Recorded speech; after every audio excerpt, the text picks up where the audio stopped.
But we did finish filming literally at 7 a.m. like a couple of hours. Wow. Yeah. We wrapped at 7:15. Oh wow! So how many hours were you shooting? 16-ish. Oh my god! And I now did you're terrible. here. I had half an hour nap in my trailer, and then I was in a hotel for 2 hours. Wow. 2-hour nap. And how satisfied do you think that fans will be with the finale? I think this season is better than last season. The characters are more grounded. The storytelling is. It was kind of willingness of writers to kind of like, you know, give back to fans in a way. It was kind of like it's smarter in a way, but it's more fun at the same time. You know, there's a lot of, you know, I mean, you guys probably seen the episode, or you're going to see it shortly. You know, Flynn gets out of the jail, and he ends up in a bunker, and a lot of weird dynamics is happening there, and it's a lot of funny situations too. You know, and a lot of kind of heartwarming situations too. So it's a better season. We kind of know what we're doing now. It's, you know, we know who the bad guy is, kind of more clear than it used to be.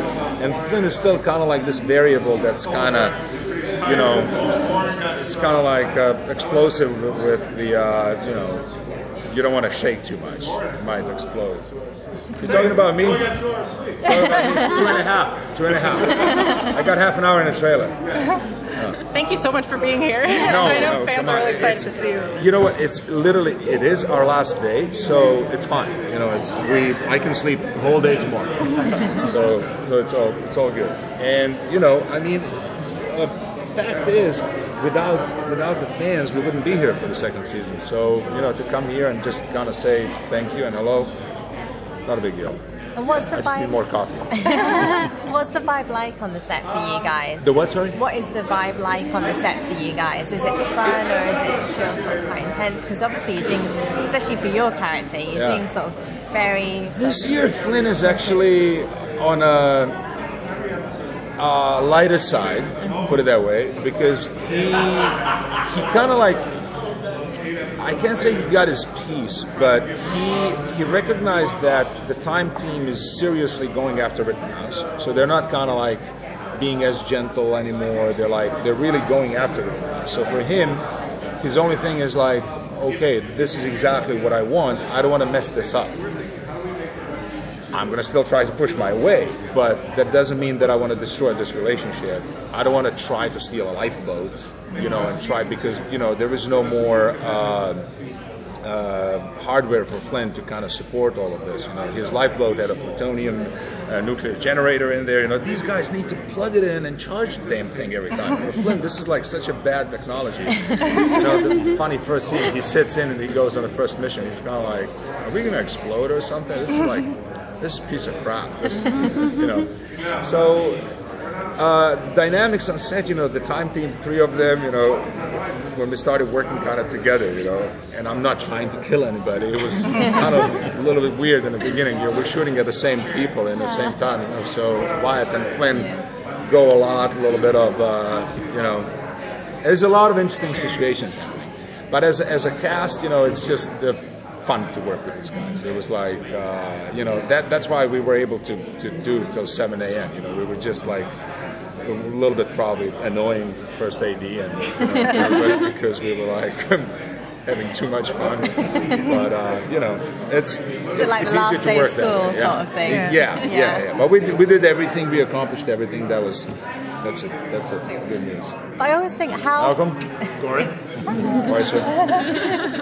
I always think, how come they never did shoot Flynn in the end? Because there was just so many. They never do what? They never did shoot Flynn in the end because there was just so many opportunities in season 1 to take him down. Did you ever think at one point, this is, now they're going to shoot me, now they're going to catch me? But they never ever manage it. I mean, I knew they won't, you know, personally, because of this guy, you know, we knew what's going to happen and stuff. But there was this kind of like safety net of a diary that said that these things are going to happen. Now, you always kind of get into this mind trap of, you know, what if they actually kill Flynn? Would Journal just disappear? Would Journal just change? Or would it just become like Butterfly Collection or something?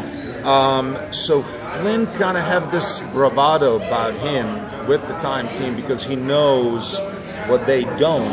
he knows that Lucy gave him the journal, and she gave him the journal obviously in the future, and that's why he's kind of a bit reckless with them. You know, that's why you see all these opportunities that are almost happen, but they don't happen because Flynn knows that they're not going to happen. And in the pilot, there was this big surprise on his face when he gets shot, because that's not mentioned in the journal. You know, he literally gets bullet and he goes like, this is not supposed to happen. So he's kind of careful in that sense, but again, he kind of believes that, I wouldn't say he's indestructible, but he believes that the events are going to unfold how they're in the journal, because like 85% of them are happening, but they're also shifting in the same time as when we change the future. Are we going to learn more about that? When Flynn got literally we're gonna, like Lucy and Flynn are having a conversation. Lucy comes in, okay, cut your crap, you know, tell me how did you get the journal, you know, and I tell her the story. Oh, perfect. It's gonna just actually raise more questions. Of course. I'm gonna tell you the story, and not now, of course, in a series, and it opens up new possibilities. It's setting up the season 3 in a way that we presume there are going to be some new scientific discoveries that are going to enable time traveling to be done a little bit differently. You know, because Mason, Gia, and Rufus are constantly tinkering with these machines and stuff. You know, we got cases of we're losing time machine. We don't see it for a long time, and it's pardon my English, but it's a mind fuck. Like in this season, you're going to have a couple of episodes that sci-fi fans are going to be like, "Oh, that's cool." You know, it's like so. Does it bring Lucy and Flynn closer together in any way? Because there are fans out there that are shipping Lucy. Well, I wouldn't call it, you know, shipping in that direction. Okay. You know, although, I mean, we kind of do things in a way that are unsaid, but you can ask a lot of questions. Okay. You know, with Lucy. Okay. But just be prepared for a lot of tweets, because fans are already but you know, after tonight's episode, they're going to be probably disappointed because you know, you've seen the episode, you know, Lucy and Wyatt are kissing and all that stuff, and this time it's not like in Bonnie and Clyde, they actually kiss, but in the same time, Lucy kind of like helps Flynn get out of the jail, so she's the only one who wants to do it. Right. Put it that way, because everybody else is like, "What? Really? You're crazy? You're nuts?" That guy is like, "Boop, boop." Yeah. So in the end of the episode, you know, Flynn kind of walks in a bunker, and Wyatt does, and like, and Flynn enjoys. He's like, "Oh yeah, cool. I told you so. I told you I'm going to be out of prison. I told the journal was right, and all that stuff." So I'm looking forward actually to see the new episodes. I've seen only the first 4. So, me too. I mean, I read the scripts, so I know what's going to happen, but it's always nice to see the, you know, the finished the product. final product, Which one are you most excited Sorry. How did you like the decision to move shooting to LA? Like everything you like, double-edged sword. You know, it's like some things were better in LA, some things were better in Vancouver. You know, when we shot the last year's Jesse James episode, Daniel Lissing, who was playing Jesse James, got sick. He got a crazy bug. We're sitting in a car, he's sitting back, and he's like, poor guy's like laying on a bench of a car. I'm like, dude, you okay? He's like, and we're like, he comes on set, he gets dressed, and he goes on a horse, and so they're like, guys, I mean, you can't work like this, no way. So we reshuffle everything. So we push all our scenes like for 48 hours. Suddenly, Vancouver is like white, covered in snow. So we have to shoot those scenes when they travel actually to find that cabin where Emma is. And suddenly the whole episode is when they go away, we're horseback riding through the snow, and it looked amazing. No production could do that. You need to have a real snow.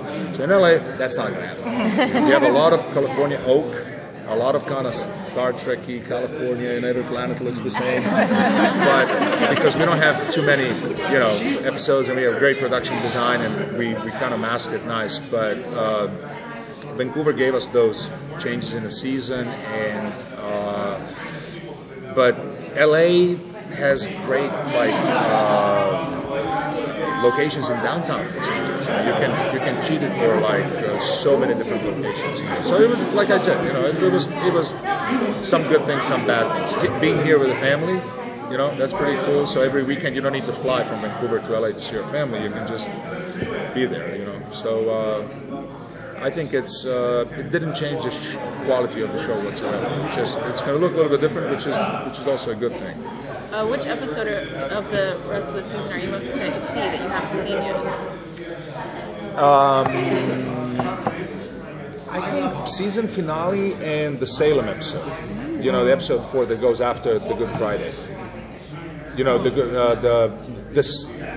We're airing after this Jesus Sunday. Christ Then next Sunday we're off, and then that episode that's coming up in 2 weeks. Yeah. Thank you. Thank you very much. Yeah.